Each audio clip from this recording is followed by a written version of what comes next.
মানে শেখ হাসিনা পদত্যাগ করেন নাই, কোনো উনি তো প্রধানমন্ত্রী, রানিং প্রধানমন্ত্রী, তিনি তার চেয়ার পুনরুদ্ধার করবেন, আর করলে ওয়াকার সহ সকল কুকারি ঝুলে যাবে। এখন ওয়াকার কি আপনি মনে করেন সে কি আত্মহত্যা করতে চায়? এক কথায় এই 5ই আগস্ট যে ঘটনাটি ঘটেছে, শেখ হাসিনার পতন, এটি একটি খুব ঠান্ডা মাথার সেনা কূপ।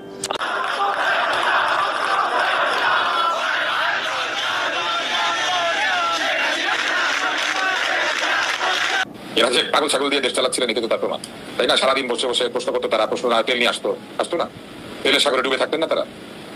তো যারা এরকম তেল দিয়েছে তারা এরকম আবারও তেল দিয়েছে। আগে দিয়েছিল সরিষার তেল থেকে শুরু করে অলিভ অয়েল, এখন দিচ্ছে অকটেন পেট্রোল, একই ঘটনা, তেলই দিচ্ছে।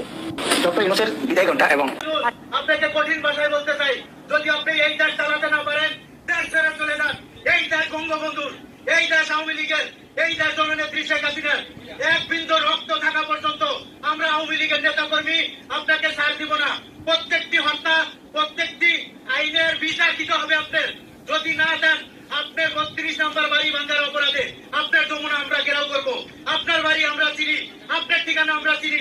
সময়ের অপেক্ষা, জননেত্রী শেখ হাসিনা ডাক দিবে, আমরা সেই ডাকের অপেক্ষায় সারা দিয়ে আপনাকে নিঃশ্বাস করে দিয়ে বাংলাদেশের সেই মুজিবি আদর্শ জননেত্রী শেখ হাসিনার